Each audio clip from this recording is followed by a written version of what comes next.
DJ Rocky's Secret Files.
At okay naman ang relasyon namin.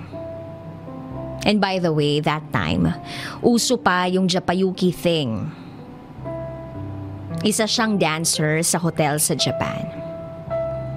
I was a student at that time. Sinusundo ko siya sa lugar kung saan nagtitraining siya as a dancer. And one time, may ipinakilala siya sa akin. Pinsan niya. Her name was Anna. Masexy siya at hindi masyadong maganda pero madaldal. Sabi ni Lani, kagrupo din siya. Kadarating lang niya at nagpa-practice na uli for deployment sa Japan. Naging maayos ang pagkakakilala namin. At doon nagsimula ang malimit naming pagkikita dahil doon kami sa bahay nila nagtatagpo ni Lani. As moving forward, dumating ang time na paalis na si Lani papuntang Japan. Naaprubahan na ang blue card niya. Bago siya umalis, nagkita kami sa bahay ni Anna. Napinsan nga niya. At habang kami ay sinabihan niya yung pinsan niya na si Anna na siya muna daw yung bahala dito. At sabihin daw ni Anna sa kanya kung sakali na meron daw akong chicks.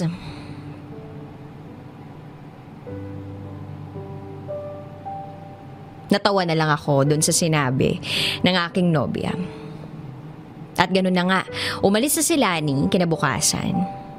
At andun ako. Hinatid ko lang through van. Nagkiss ako sa kanya at nagsabing ingat. After nun, nagstay na muna ako kina Ana. Nagkwentuhan kami maghapon. Doon na niya ako pinakain. Gabi na nung ako ay makauwi. Kinabukasan as usual, after schooling, diretso ako sa bahay ni Ana para makipagkwentuhan. Pagkatapos nun, uuwi na ako sa bahay namin. Ganon ng ganon ang naging sitwasyon namin. And there was a time na para bang iba na yung nararamdaman ko. Hanggang sa hindi ko na namamalayan, nahuhulog na pala ang loob ko sa kanya. Ipinagtapat ko na kay Ana ang nararamdaman ko. Sinabi ko na nagugustuhan ko na siya. Na para bang hinahanap-hanap ko na ang presence niya. Hanggang sa sinabi niya rin sa akin na ganun din daw yung nararamdaman niya para sa akin. Nakakagulat. Pero masaya. Naging kami ni Ana kahit na kami pa rin ng pinsan niya. Palagi kaming magkasama. At ang saya-saya ng feeling. Hanggang sa dumating na si Lani from Japan. Kasi nung panahon na yon, every 6 months lang ang contract. Gabi, nagkita kami sa place ni Ana. Nandoon siya. At yung iba niya pang mga kaibigan. Nagkaroon ng inuman. Then, nang malasing na si Lani, inaway niya yung pinsan niya. May nakapagsabi pala sa girlfriend kong si Lani na kami na ni Ana. Munti ka na silang magpang-abot na awat lang dahil sa mga kaibigan niya. Pinag-usap silang magpinsan ng mga kaibigan nila. At ako, medyo nakainom na rin. Nagsorry ako kay Lani at humingi ako ng tawad sa ginawa ko. Umiyak siya at sinabi niya na mahal niya ako.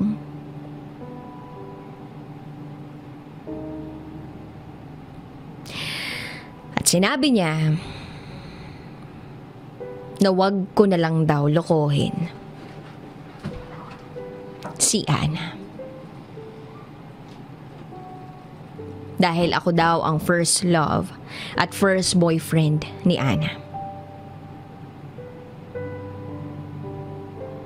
Nag-promise ako na walang iba, siya lang. Naging maayos ang pagsasama namin as boyfriend and girlfriend ni Ana. And there was a time na kaming tatlo nagkukulitan hanggang sa naging okay ang lahat. Na parang walang nangyari sa pagitan namin ni Lani. Kasi para bang nakawalang ibon kami ni Ana. Pinalaya kami ni Lani. Hanggang sa hindi inaasahang pagkakataon, nangyari ang hindi dapat mangyari.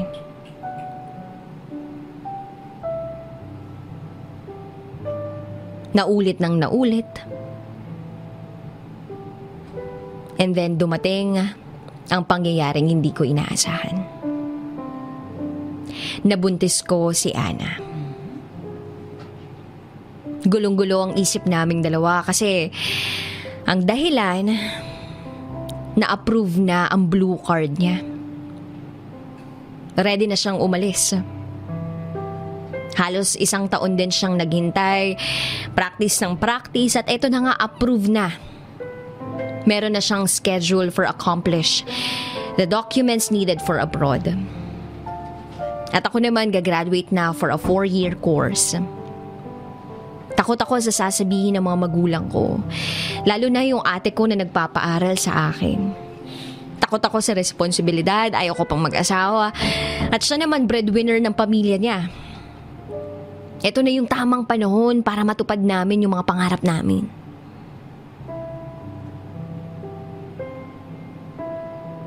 Parang wala sa sarili na nasabi sa akin ni Ana na ayaw niya pang mabuntis. Ganon din yung sinabi ko sa kanya. Sabay naming sinabi na ipalaglag na lang muna namin yung bata. Wala sa timing, sabi pa niya. Pumayag ako sa gusto niyang mangyari. Agad akong naghanap ng mga alternatibong paraan para mawala ang baby sa kanyang sinapupunan. Nandun na yung nagpahilo tuwing hapon, pinainom ko pa siya ng ugat ng talampunay, iba't ibang gamot. Dumating ang time na need niya na magpa-medical for requirements sa Japan. Nang humingi siya ng urine sa kasama niya. Naging okay ang lahat. Pumasa siya sa medical. Dinugo na siya. Alam na namin. Wala na ang baby. Ako naman ay nakagraduate sa course na kinuha ko. Hanggang sa lumipas ang panahon, andoon na siya sa Japan. Sumasayaw sa hotel as entertainer. Isang araw, nangyari ang hindi inaasahan. Nag-collapse siya habang nagsasayaw. Hindi pala nadala lahat palabas. O hindi pala, nasaid ang dugo sa tiyan niya. At buong dugo lumabas sa puwerta niya. Dinala siya sa ospital with their sacho or manager. Sinagot lahat ng manager ang gastos. Kahit alam niya na bawal ang ginawa ni Ana. Hinayaan na lang. Nagustuhan pala ng hapon ang girlfriend ko. Kaya pala ganun na lang ka-concern. At nalaman ko na naging okay na ang lahat. Bumalik sa pagsasayaw si Ana. Yung hapon na yon, niligawan ng taong mahal ko. Baliwala sa akin kasi alam ko ako lang ang mahal ni Ana. Kampante ako. Ako naman ay naghanap ng trabaho. Kahit ako ay may trabaho, pinapadalhan ako ni Ana ng monthly allowance. Pinapadalhan niya ako ng kung ano-anong alahas. At nang makagraduate ako, isang gold necklace at sing-sing ang regalo niya sa akin. May mga chocolates pa at walang palyang love letter every month. Fast forward. Nagkita-kita kaming mga classmate ko na composed of boys and girls. Nag-ayang mag-inom. Noong kami may mga tama na napag-usapan namin na yung mga friend namin na babae na dare nila before na hindi daw kami makakagraduate kasi school bukol daw kami. And they teased na magpapagalaw daw sila kapag nakagraduate kami. Sinabi ng isang friend ko na boy na, paano ba yan? Nakagraduate na kami. Tawanan kaming lahat. And then dahil lasing, inaya namin ang mga babae. 2 babae lang ang pumayag. At kami ng kaibigan ko na lalaki ang umokay sa dare na yon. Dahil wala na kaming pera, naubos na, pinambili ng inumin. Sabi sa akin ng kasama ko na lalaki na isang laang alahas ko para may magamit kami pang mot-mot. Isang lako daw para may pang-inom pa kaming 4. Sinabi ko na gabi na, wala nang masasanglaan. Tapos sinabi niya na yung tita niya gising pa at tumatanggap ng sangla. At ginawa nga namin. Nang maibigay ang pera, lumakad na kami. Tig-isa kaming kwarto ng friend ko. Nangyari ang hindi dapat mangyari. Kinabukasan, nagiwahiwalay kami na parang walang nangyari. Kanya-kanya na uli ang takbo ng buhay. Nagulat ako isang araw na laman ko na buntis ang aking mahal na nasa Japan. Oo, buntis si Ana. At ang ama, ang manager niya. Ayoko pang maniwala. Hinayaan ko na sa kanyang bibig lumabas ang katotohanan. Umuwi siya ng Pilipinas, nagkita kami. Nakita ko na medyo malaki nga ang tiyan niya. Di ako nagtanong. Hinayaan ko na sana sabihin niya sa akin yung katotohanan. Pero parang hindi naman buntis, wala naman siya sinasabi. Maayos naman ang pagkikita namin. Parang dati lang walang nagbago. Sinabi niya sa akin na sumama ako mamayang gabi sa disco. Kasi magpapainom siya sa mga pinsan niya at iba pang mga kaibigan. Pumayag ako. Sa disco habang nagkakasayahan ng lahat, umorder siya ng inumin. Uminom kami. Nagtataka ako kasi hindi naman siya umiinom. Di ko naman tinatanong hanggang sa nagyaya siya sa itaas na bahagi ng diskohan. Isa yung music lounge. Umupo kami, umorder uli siya ng beer. Ako lang ang umiinom. At ako na ang nagtanong sa kanya. Balita ko, buntis ka. At may asawa ka na daw na hapon.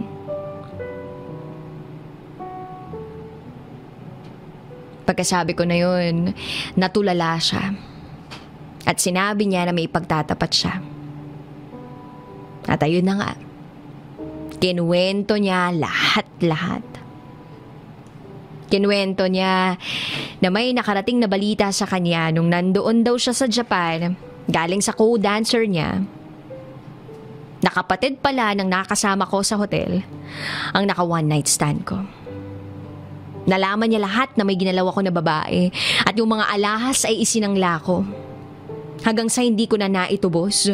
At sa sama daw ng loob niya, nag-inom daw siya at nag-take ng cough syrup, which is one of the illegal drugs.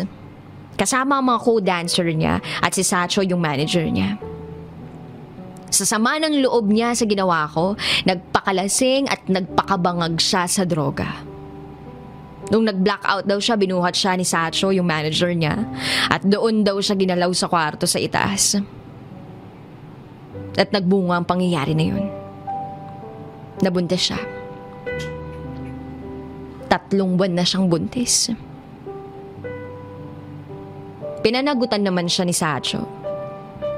Nag-aya ng kasal. Kaya siya napauwi ng Pilipinas.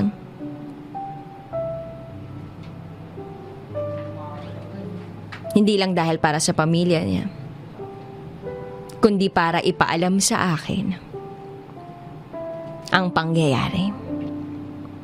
Makipaghiwalay sa akin at asikasuhin ang mga dokumento na gagamitin nila para sa kasal. Para akong pinagsakluban ng langit at lupa sa nangyari. Gusto ko siyang saktan, pagmumurahin. Bakit niya ginawa sa akin yun? Kasi sobrang sakit ng nararamdaman ko, hindi ko akalain pumapatak na pala yung mga luha ko. Inalo niya ako at sinabi na patawarin ko siya. At kung talagang mahal ko siya, hayaan ko na lang daw siya. At isa pa, malaking tulong sa pamilya niya kung sa hapon siya maikakasal kasi nga mayaman. Hindi ako pumayag, sinabi ko, ako na lang yung magiging ama ng bata. Kaming dalawa na lang yung ikakasal. Umiiyak ako habang sinasabi ko yun. Pero hindi siya umiimik. Matagal na katahimikan. Sinabi niya na hindi siya uuwi ngayong gabi dahil sasama daw siya sa akin. Kahit saan. Basta sa gabing yun. Nang mag-aya na mag-uwian yung mga kasama namin, sinakay ko siya sa motor ko. Sinabihan niya ako na dalhin ko daw siya sa isang kwartong walang kusina.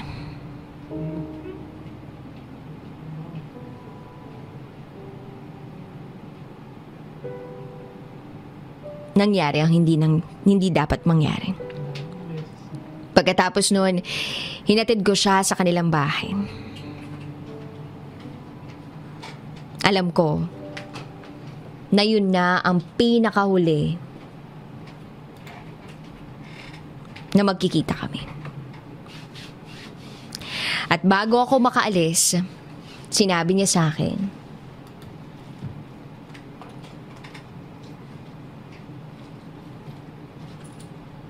na bumalik daw ako sa bahay nila sa hapon, kagaya ng dati.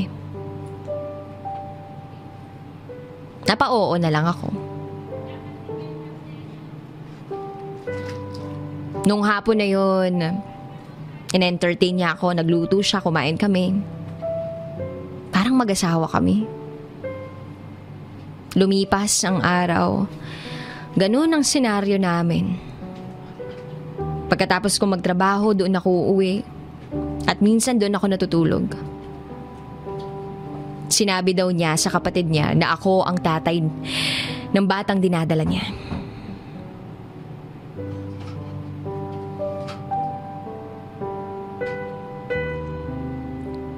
Tinanong ako kung okay ba yung setup na kapag andito siya sa Pilipinas, Sa kanya ako. At dahil mahal ko siya, pumayag ako. Yun nga yung nangyari. Inayos namin ang mga requirements sa pagpapakasal sa Hapon. At yun yung dadalhin niya sa Japan. Alam mo, kahit kasama ko siya, hindi maalis sa isip ko na ginawa niya akong tanga. Iniputan niya ako sa ulo. Pero hindi ko maintindihan ang sarili ko. Hanggang sa makaalis siya. At simula nun, wala na akong balita sa kanya. Hindi na rin siya sumusulat ni kumusta. Wala. Kaya kinalimutan ko ang isang mapait na pangyayari sa aking buhay. Nakaalis si Ana. At simula nun, wala na akong balita sa kanya. Di na rin siya sumusulat. Ni kumusta, wala. Kaya kinalimutan ko na ang isang mapait na pangyayari sa buhay ko. Hanggang sa nakapag-asawa na ako. Nagkapamilya after 14 years. Tsaka naman biglang parang may kung ano na namang pangyayari. Nakausap ko ang kapatid ni Ana. Out of curiosity, gusto ko siyang kumustahin. Kaya hiningi ko ang number ni Ana sa kapatid niya. Denial ko. May sumagot na babae. Sabi ko, si Jordan to. Sabi niya, long time no see. At sabi pa niya, i-end call ko na daw. Siya na lang daw yung tatawag. Dahil mahal lang tawag sa Japan. In-end call ko nga, tumawag nga siya. Nagkwentuhan kami. Malaki na yung anak niya. Nagkasakit pala yung asawa niya na hapon. Nagkahiwalay sila at nagkaroon siya ng pangalawang asawa na mayaman. Na namatay din kaagad. Pinamanahan siya ng pera at bahay. Naikwento niya na natuto siyang magshabu. Natuto siyang magsugal. At doon naubos ang pera niya. As of now, wala na siyang pera. Kaya nagtatrabaho siya sa isang factory ng cars sa Japan. Byuda siya at mayroong sariling bahay. Kasama niya ang nag-iisa niyang anak. Doon uli nagsimula ang ugnayan namin. Araw-araw natawag siya. Sa work, sa biyahe, minsan sa bahay. Pero sinasabihan ko siya na nandito ang asawa ko, binababa naman niya. Pero para sa akin, wala na akong nararamdaman kundi pagnanasa lang. Parang hanggang dun lang naman. The feeling is gone, ika nga. At nagsabi siya na gusto niyang umuwi ng Pilipinas. Magbakasyon. Sabi ko, sige. Basta dalhan niya ako ng pasalubong. Oo daw. So naset niya na nga ang pag-uwi niya. Nag-request siya na sa Naiya daw ako pumunta. Sumipot naman ako. Nakita ko ang pamilya niya at nagkakumustahan. Dumapag na ang eroplano, dumating na siya. Pagkakita niya sa amin, sa akin agad siya pumunta. Hinalikan niya ako at inaya niya ako na doon muna daw ako sa bahay nila. Pero hindi ako pumayag kasi sabi ko, alam ng misis ko na nasa trabaho ako. Kaya lang ayaw niya pumayag.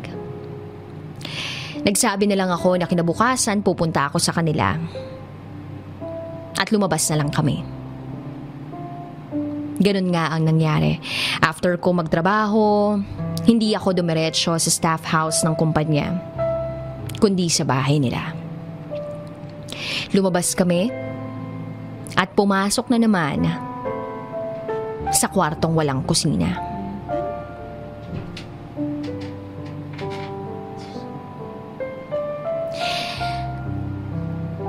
Sa utak ko, para bang may nagsasabi na,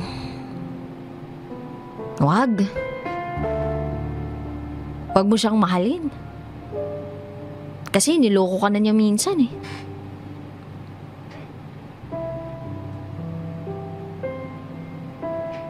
Hinayaan ko lang na ganun. Ganun ang nangyari. Palagi niya ako binibigyan ng pera. Lagi kaming kumakain sa labas. Lagi kaming umiinom. Good time. Hanggang sa hindi na ako pumapasok. At doon lang ako maghapon sa bahay nila. Tumagal ang aming buhay na parang buhay mag-asawa. Nauwi lang ako sa pamilya ko kapag Saturday and Sunday. At minsan kapag Sabado, nandoon ako sa kanya. Isang araw nagsabi siya sa akin, ipepetisyon niya daw ako na doon na ako magtrabaho sa Japan. Doon daw kami magsama. Magtatrabaho daw ako doon. Pumayag ako. Pwede daw ako mag-Skype sa mga anak ko. Wag lang sa asawa ko. Pinapahiwalay niya na ako sa asawa ko. Minsan iba yung ugali niya, inaaway na niya ako. At doon ako natauhan. Napagtanto ko na mapapasama ang pamilya ko. Ayaw kong masira ang pamilya ko. Kaya ngayon dahan-dahan akong umaagwat sa kanya. Hindi na ako napunta sa kanila. Hindi ko na sinasagot yung mga tawag niya. Hanggang sa binlock niya ako sa Facebook. Sa ngayon, wala na kaming communication. Ngayon, nagtataka ako sa sarili ko kasi wala man lang akong feeling na panghihinayang. Natutuwa ba ako dahil nakaganti ako sa ginawa niya sa akin? Sa palagay niyo ba tama yung ginawa ko? Hanggang dito na lang. Ako si Jordan at ito ang aking secret file.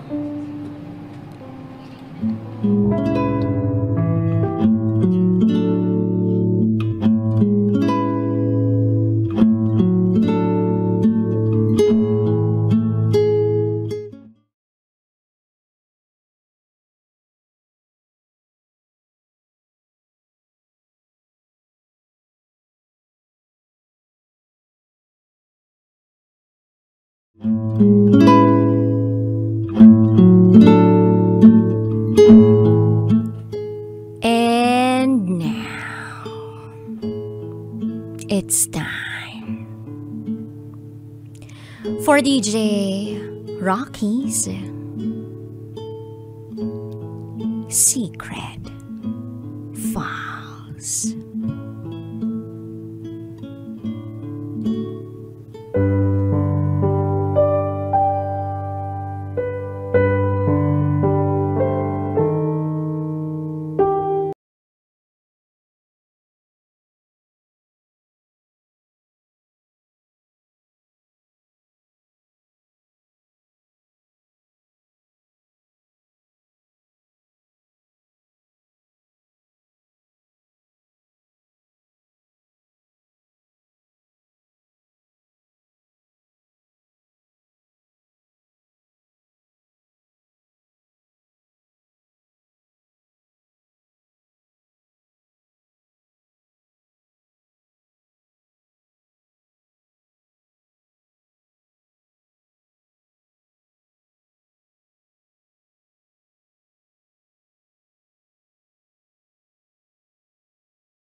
ang aking secret file.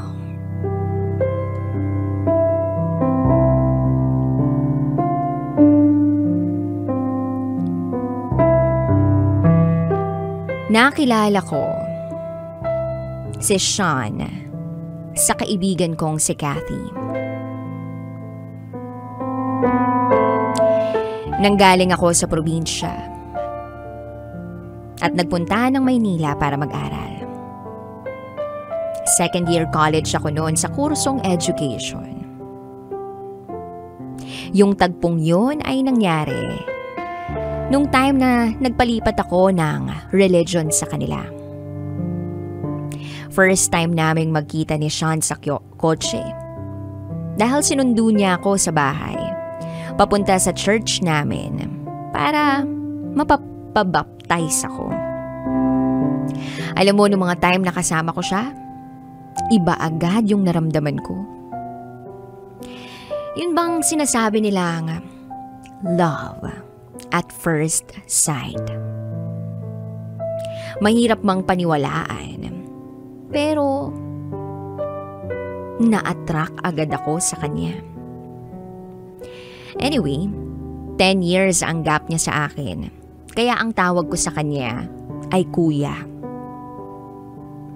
Habang nasa loob kami ng sasakyan, yung mga titig niya sa akin, hindi ko maintindihan. Hindi ko maintindihan kung bakit nagpapakaba sa akin.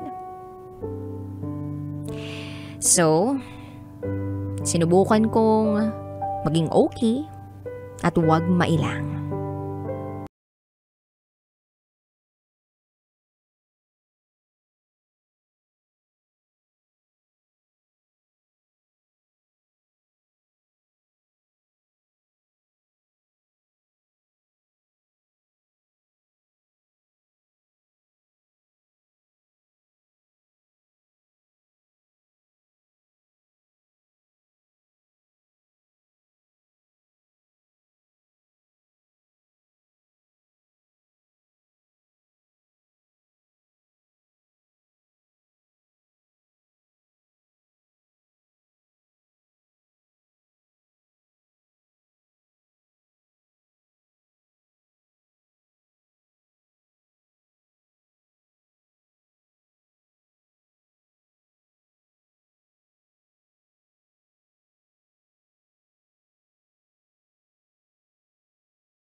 Nang itanong ko sa kanya kung may girlfriend na si kuya,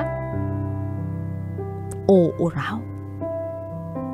Masakit man malaman ang totoo, pero yun ang realidad. May girlfriend na siya at 5 taon na sila. Totoong nalungkot ako nung malaman ko yun. All of a sudden, yung kasiyahan ko, biglang naging kalungkutan. Yung crush ko, may girlfriend na pala. Kaya ang nangyari, sinikap ko na mawala yung feelings ko sa kanya. Nagkataon din naman na may ka-MU ako, kaya nawala ang atensyon ko sa kanya. Lumipas ang mga araw, linggo at buwan. Wala na akong ka-MU kasi nararamdaman ko na babaero at hindi interesado yung ka-MU ko.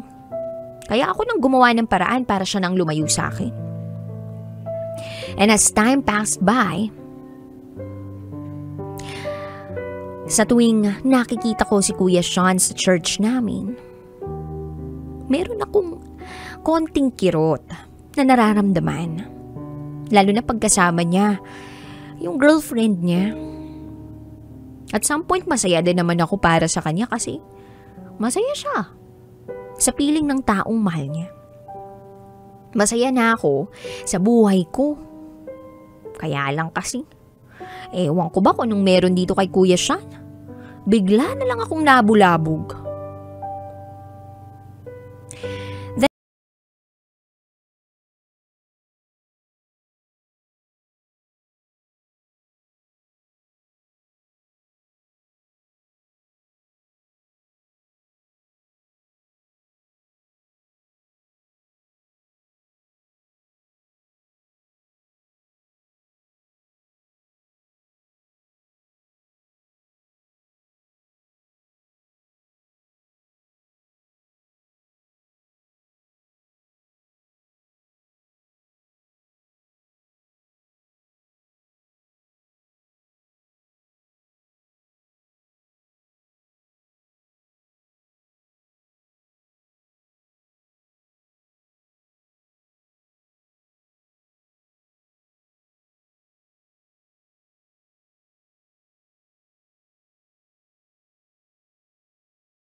nagkakataon din naman na nag-aaway kami.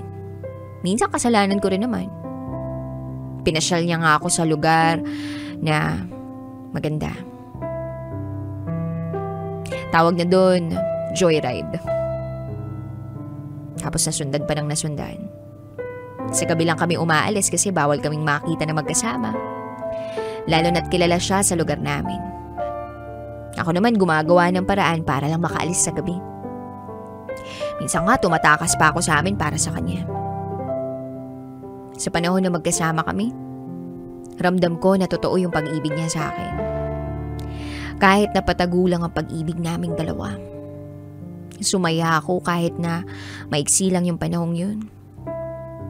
At para sa akin, isa siya sa mga minahal ko na hindi ko makakalimutan. Ganon din daw siya sa akin. Ako raw ang gusto niya. Huli lang akong dumating. Pero kahit huli pa akong dumating, naging magkaibigan naman kami. Naniniwala ako na hindi kaloob ng Diyos na hindi kami ang itadhana. Oo, nagtagpo kami pero hindi nakatadhana. May mga bagay na hindi dapat ipagpilitan. Kahit na alam naman na hindi talaga yun yung pinagkaloob na mangyari. Hindi na kami madalas mag-usap ni Kuya Sean dahil malapit na ang kasal niya. Ilang linggo na lang bago dumating ang araw na yun. Pero binigyan niya ako ng assurance. Kahit hindi kami para sa isa't isa, pahahalagan pa rin niya ako. Poprotektahan at aalagaan. Ituturing niyang matalik na kaibigan. Kaya wag raw akong malungkot. Kasi balang araw, darating din ang lalaking magpapasaya sa akin na higit pa sa ginawa niya. At sobra ko siyang na-appreciate dahil sa mga sinabi niya. Mapait man ang nangyari. Naging matamis naman ang kinalabasan. At ngayon hindi ko mapigilang isipin siya, lalo na yung memories naming dalawa. Nagpapasalamat pa rin ako na binigyan niya ako ng oras para mapasaya at maramdaman ang pagmamahal niya. Hanggang dito na lang po, DJ Rocky. Sana hindi niyo kami husgahan. Tao lang kaming nagkakamali. Muli, ako si Kai. At ito, ang aking secret file.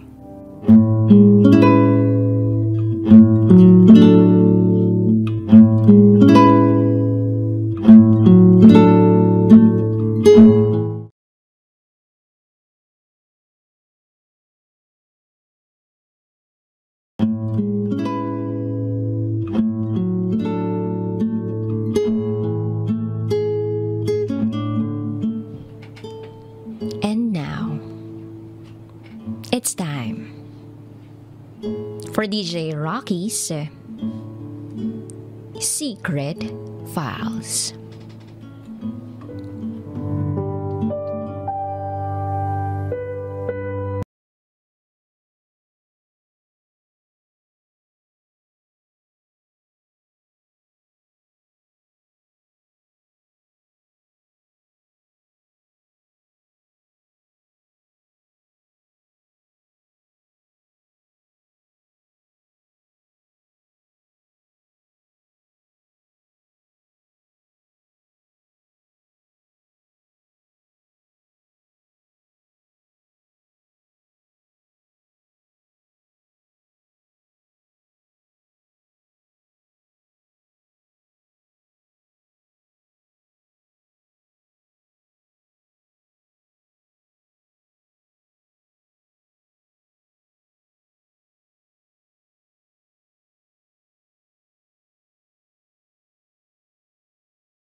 We are closed at first. Nagbabonding, nagiinuman, nagsishare ng mga problema. Same pa kaming unang nagkaanak. Siya kasi ang pinsan na babae ng asawa ko. Every day, lagi akong tumatambay sa bahay nila. Nakikipag-joke, nakikihalubilo. Kasi ganun ako makisama. Dahil ayaw ko na isipin nila sa akin na masungit ako, masama ako. Kaya lahat din ata ng pains, hurts ko, alam niya. Sad to say, pati asawa niya nakikinig sa mga usapan namin.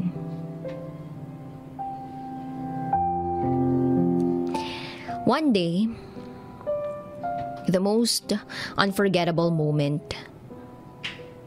na pinaka-worst na pangyayari sa buhay ko,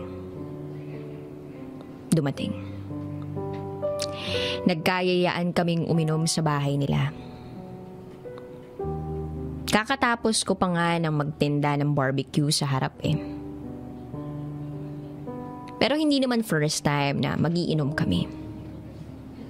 Dahil siya lang naman ang kabonding ko na babae doon. Dahil akala ko, siya ang close ko doon. So ayun na nga.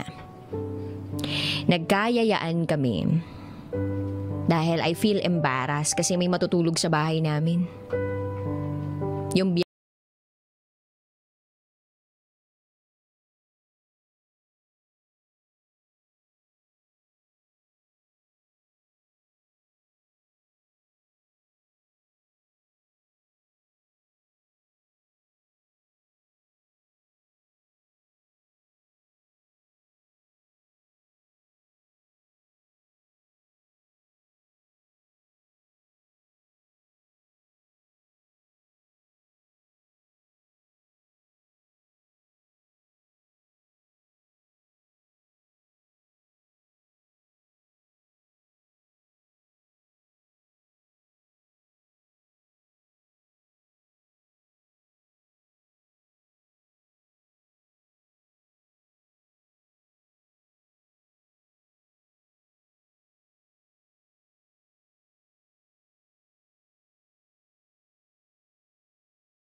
ako pa yung bumili ng pulutan at nag-share ng alak.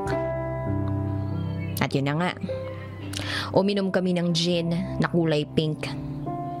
Grabe, ang bilis kong nalasing. Okay pa naman sa una, medyo hilo-hilo pa. Kasi nga 3 lang kaming umiinom. Ako, si Venali, at yung asawa niya. Ang ganda ng kwentuhan namin. Sharing stories to each other. Hanggang sa naramdaman kong nagkakatama na talaga ako. Super lasing na ako. Bumili pa ata kami ng beer na malakas ang tama kasi feeling namin kulang. Pero ako na lang at yung asawa niya yung umiinom. Kami na lang yung nainom nung nabili naming beer. Pero andun pa rin nakaupo si Venali sa table nila. Ang usapan pa namin ni Venali, if gusto ko daw, doon na ako matulog sa kanila. At dahil kampante ako, pumayag ako. Nakahiga na rin naman yung anak ko sa kwarto nila at sa mga 2 nilang anak nandun din. Kaya walang problema. So ayun na nga. Humiga na ako kasi super duper umiikot na yung mundo ko sa sobrang kalasingan ko. At humiga na ako sa tabi ng anak ko.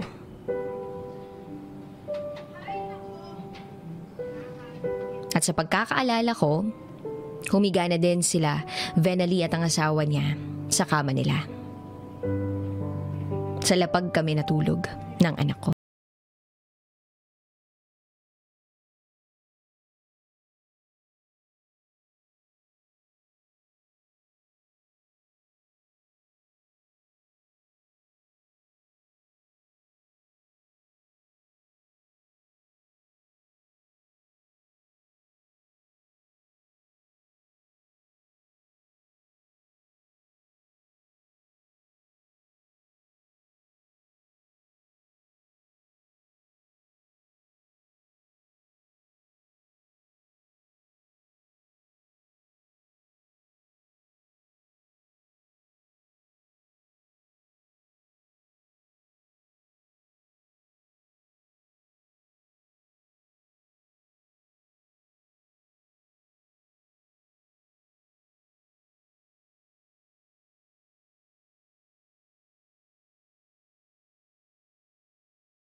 Tinake advantage niya lahat ng yun.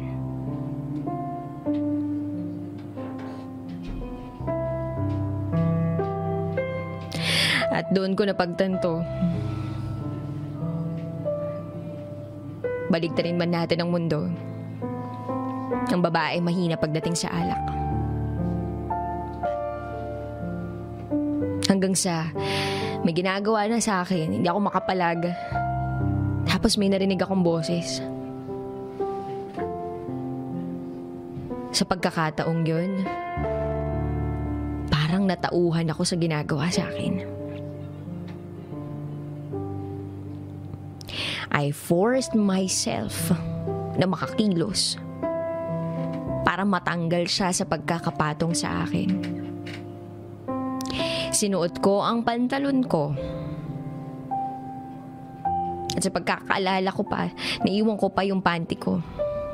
Dahil wala ako sa sarili ko. Hindi ko na maalala kung paano talaga ako nakauwi.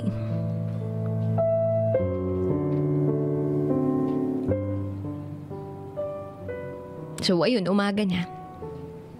Ang sakit ng ulo ko. Yung parang pati katawan ko sobrang sakit. Wala akong ibang maalala sa mga nangyari sa akin kagabi. Para bang nagkaroon ako ng amnesia. Hanggang sa ginagawa kong normal ang lahat. Feb 13, 2019. Love day ng anak ko sa school. Pumasok kami sa school ng anak ko. I feel confused to myself kung ano ba talagang nangyari nung gabi. Pinipilit kong alalahanin ang lahat.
Doon, nakapag-confess na ako dun sa pastor na yun.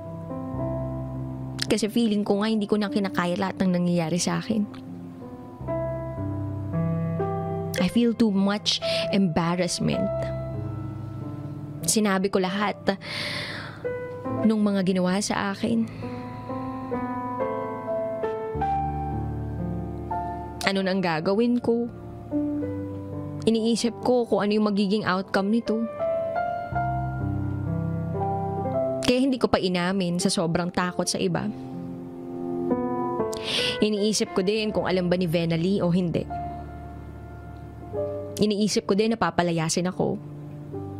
Kasi sa sobrang katangahan at pagtitiwala ko sa kanila ay pati sarili kong pamilya masisira. And likewise sa kanila rin. Kaya nanahimik ako. Weeks passed by. Iyak lang ako na iyak. Nag-message pa ako sa pinsan ko kung ano ang nangyari that time. Kung alam din ba niya yung ginawa ng asawa niya. Ito ang conversation namin sa messenger.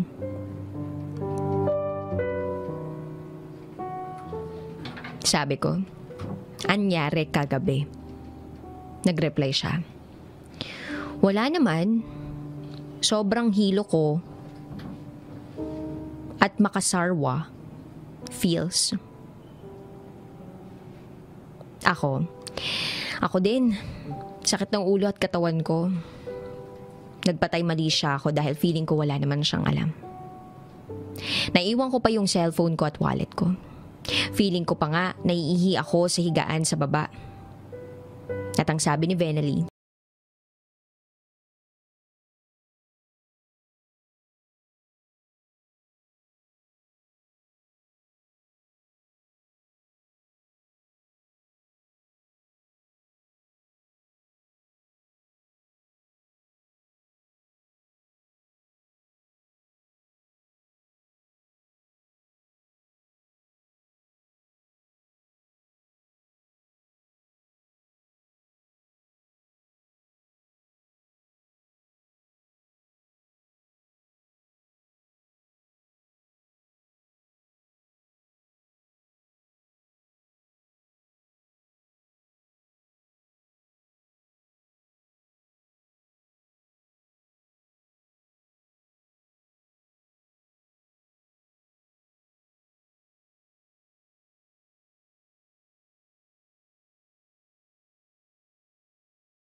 na hindi ako paniwalaan dahil sa takot ko na masira ang pamilya ko.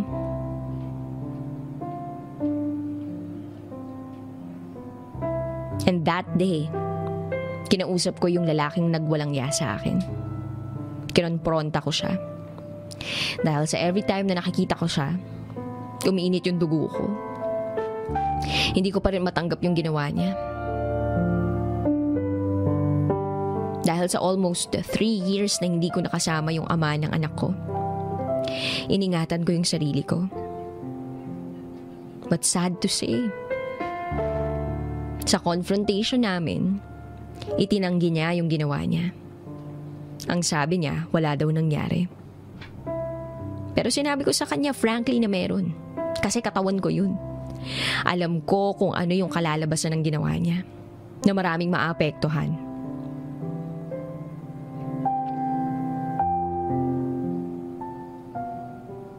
Natapos yung araw na yun na hindi kami okay. Hindi niya inaamin ang lahat. Napansin nila na balisa ako. Super ang iyak ko. At totoo naman, 3 araw ako dire-diretso umiyak. Nag-post pa ako sa FB that time na, alam mo na ang lahat pero pinagmumukha nyo lang akong tanga. Mas masahol pa kayo sa hayop. Yun yung first post ko. At ang second post ko naman, yung tipong pinagmumukha kang tanga, alam mo na yung nangyari, nananahimik ka pa. But then nabasa ko yung mga post kong yun. Hindi ko maamin sa kanya. Gustong-gusto kong sabihin sa kanya yung lalaki. Na siya na daw ang titigil sa kahayupan niya. At nag-usap nga sila. Akala ko okay na ang lahat.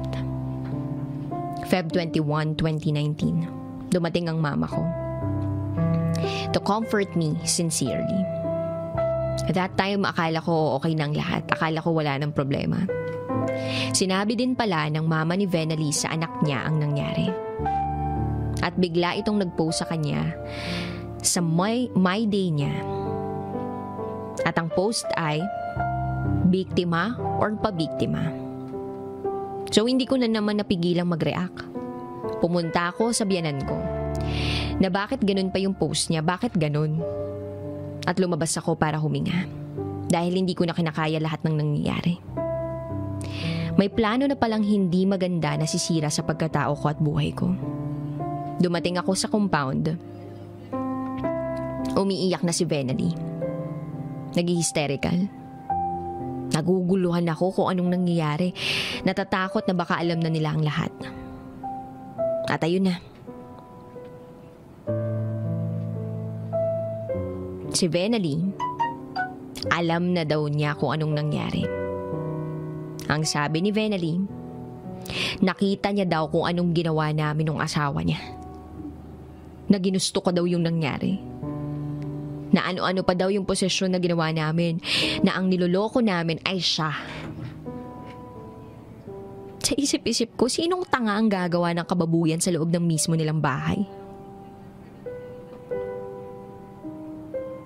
Dahil nagkakagulo kami, sinaktan ako ng biyanan ko dahil ako daw ang nanloko.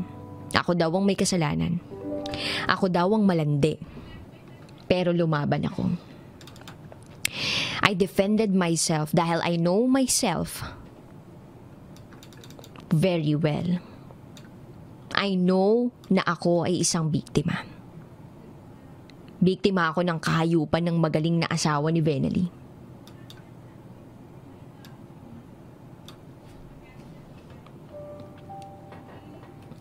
Kaya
Tapos nadagdagan na lahat ng kwento ko. At ang nakarating sa kanila, ako ang masama. Ako na yung malandi, ako na yung may kasalanan. At ang pinakamasakit na narinig ko, kami pa daw ng asawa ni Benali ang may relasyon. Sino namang hindi matinong tao na gustong manira ng pamilya? Almost 9 years kong iningatan yung pamilya ko. At dahil lang sa isang masalimuot na pangyayari, nasira lahat. Pagkatao ko, buhay ko, and most of all, pamilya ko. Pero bago ako umalis that night, may kasama pa akong escort ng pulis kasi natatakot ako na baka kung anong gawin nila sa akin. Kinuha ko yung ibang gamit ko sa bahay ko. Oo, bahay ko yun. Na ako mismo ang nagpatayo at nagsikap para maitayo. At dahil sa pangyayari yung nawala ang lahat. Lahat ng iniingatan ko. At pati sarili kong asawa na akala ko ay siya ang unang gagabay at maniniwala sa akin. Ay siya pa pala ang unang tatakwil sa akin. Pero kailangan kong patunayan sa kanila na lahat ng sinasabi nila sa akin ay mali. Ayaw kong makasira ng pamilya para lang sa panandali ang kasiyahan. Biktima ako. At hindi pa victim lang. Sana matulungan niyo po ako.